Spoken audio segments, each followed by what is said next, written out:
And now here we have Julia Margaret Brigham. She's kind of an institution in Angel Fire and in the Moreno Valley.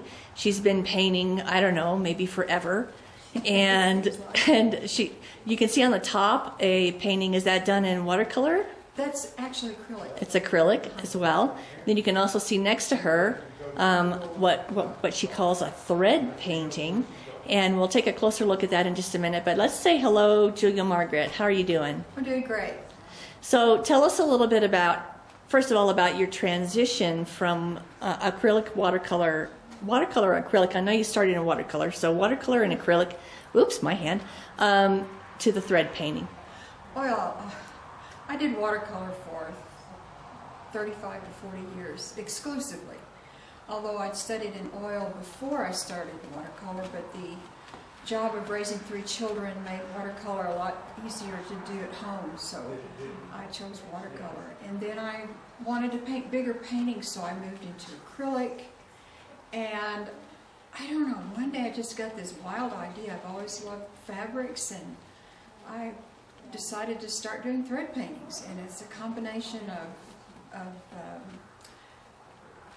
using different fabrics to create a background, and then each main piece is created separately and infused onto that background, and then the whole thing is embroidered and quilted and wow. all that stuff. And how long does that take you? It's a lot more labor intense than a painting. I can believe that. Yeah, I'm gonna move in on the thread painting real quick, since that's your current work. I just want to get a close up here, let people see the stitches.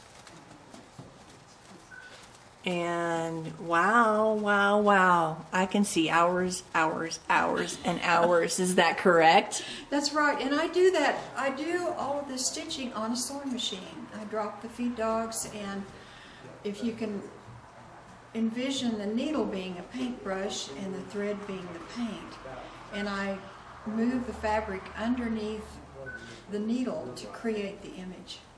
Wow. Well, that's an intense process. It's fun, it's challenging, and I do jump back to, I'm also doing oil painting now, so I do jump back from the thread painting to do work on an oil painting, and then I've been teaching watercolor classes. So. And so would it be easy to say that you're easily distracted?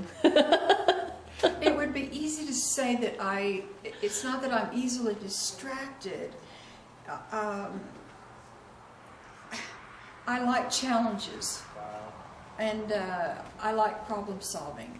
Perfect. And I think that that's what art, in many ways, is about. That's one of the things that I think makes it so good for young people, is it teaches them to think outside of the box and to become more creative and solve problems. Perfect. So how would a space in Angel Fire help you and help the community? Oh my. I've been here 27 years. And in those years, we've all tried to have theater, we've tried to have art classes, and all of the best plans get derailed because we do not have a permanent space for all the activities that the people of Angel Fire seem to want. And having an art space would make that come to life, and we would have places to teach, we would have places to gather. It's not about us showing, because most of us have galleries and other opportunities, but it is about artists being able to share their knowledge and their skills with other people in such a way that those skills get carried on. Perfect. Thank you, Julia Margaret. We love your work. You're a fabulous artist, and personally, I have taken classes from you, and boy, did it change my perspective. So thanks for your comments today. We appreciate it. You're welcome.